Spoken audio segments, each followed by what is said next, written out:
En nuestro pequeño pueblo, rodeado de colinas verdes y ríos que cantaban historias antiguas, vivía un niño llamado Leo Anzumundo. Giraba en torno a su padre, un hombre con manos de carpintero y ojos que reflejaban el cielo. Para Leo, su padre no solo construía muebles, construía universos enteros. Cada tarde, después de la escuela, Leo corría al taller, un lugar mágico que olía a madera recién cortada, a barniz y a los sueños que su padre tallaba en cada pieza. Juntos, construyeron un barco de madera tan pequeño que cabía en la palma de la mano de Leo.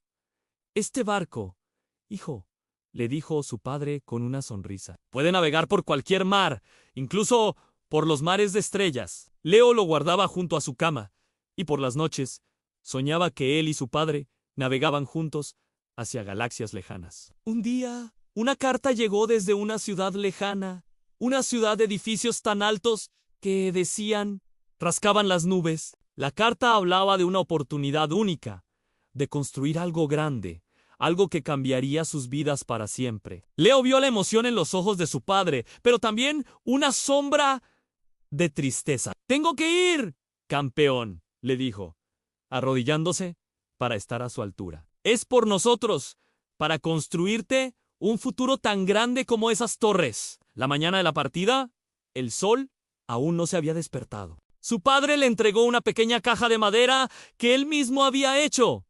Dentro había una brújula de latón brillante. «Si alguna vez te sientes perdido», Leo le susurró al oído, «recuerda que todas las brújulas, de alguna manera, apuntan a casa. Y tú eres mi hogar». Se dieron un abrazo tan fuerte que Leo sintió que podía durar para siempre. Luego vio a su padre caminar por el sendero, una silueta que se encogía con la distancia, hasta que la niebla de la mañana se lo tragó por completo. Los primeros meses, las cartas llegaban puntuales cada semana. En ellas, su padre describía la ciudad ruidosa, las luces que nunca se apagaban y el enorme puente que estaba ayudando a construir. Le enviaba dibujos del avance de la obra, y en cada uno escondía una pequeña estrella, un código secreto entre ellos. Leo respondía con sus propias cartas, contándole sobre la escuela, sobre cómo el pequeño barco de madera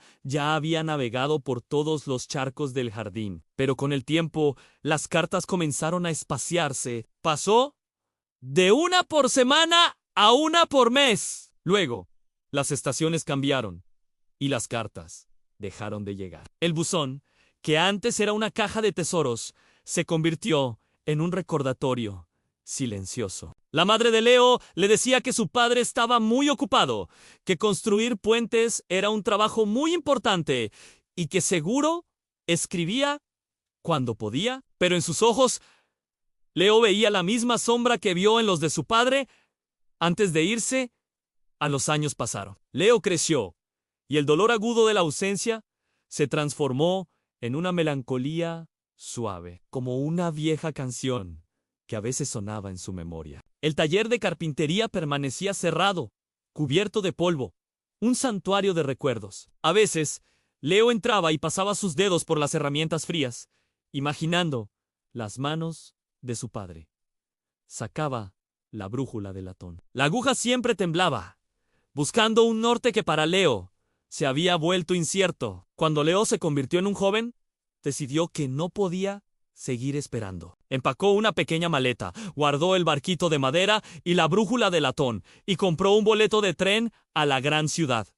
No sabía qué esperaba encontrar. Quizás una explicación, quizás un cierre, o quizás, solo quizás, a su padre esperándolo al otro lado. La ciudad era exactamente como su padre la había descrito: la abrumadora, ruidosa y llena de vida. Durante semanas, Leo buscó, preguntó en sindicatos de construcción, mostró la única foto que tenía de su padre, un hombre joven sonriendo con un martillo en la mano. A nadie lo recordaba. El famoso puente ya era una estructura icónica de la ciudad, transitado por miles de personas cada día, pero el nombre de su constructor parecía haberse perdido en el tiempo. Desanimado, una tarde se sentó en un parque con vistas al puente. Sacó La brújula. La aguja giró, inestable, y luego se detuvo, apuntando directamente hacia la imponente estructura de acero. Leo se levantó, sintiendo un impulso inexplicable. Caminó por el puente observando cada remache y cada viga. Era una obra de arte de la ingeniería. Pero para Leo, era la última carta de su padre. Casi al final del puente, en una de las vigas principales, notó algo. Un grabado pequeño, casi imperceptible, por el óxido y el tiempo. Se acercó, limpió la superficie con la manga de su camisa y su corazón dio un vuelco. Allí, tallada en el acero, había una pequeña estrella, el código secreto. Buscó a su alrededor y encontró otra, y luego otra, formando un camino oculto a lo largo de la estructura. Siguió las estrellas hasta una placa conmemorativa de bronce, dedicada a los trabajadores que construyeron el puente. Leyó la larga lista de nombres, su dedo temblando mientras descendía, y entonces lo vio en su apellido. Pero junto a él había una inscripción en memoria de aquellos que dieron su vida para conectar mundos. El mundo de Leo se detuvo. Un bibliotecario de la ciudad, conmovido por su historia, le ayudó a encontrar los viejos archivos del periódico. Allí, en un artículo amarillento, estaba la noticia: un trágico accidente durante la fase final de la construcción. Varios trabajadores habían perdido la vida, entre ellos un carpintero de un pueblo lejano que se había ofrecido voluntario para una tarea peligrosa y así poder terminar antes y volver a casa con su hijo. Leo regresó a su pueblo, pero ya no era el niño perdido que se fue. Llevaba consigo una verdad dolorosa, pero también una profunda comprensión del amor de su padre. Su padre no lo había abandonado. Había estado construyendo un puente no solo de acero, sino de sacrificio y amor. Un puente que, de alguna manera, lo traía de vuelta a casa.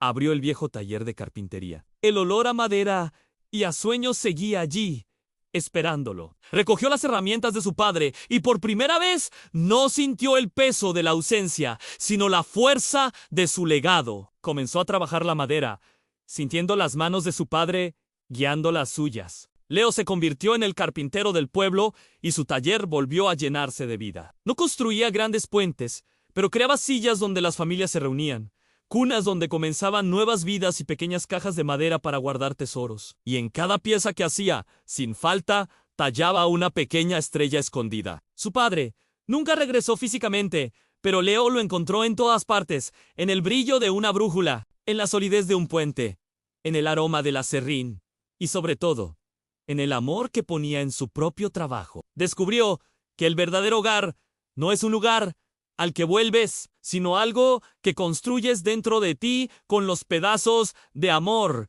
que te han dejado. Su padre se había ido, sí, pero le había enseñado a construir un universo propio y en ese universo nunca se fue del todo.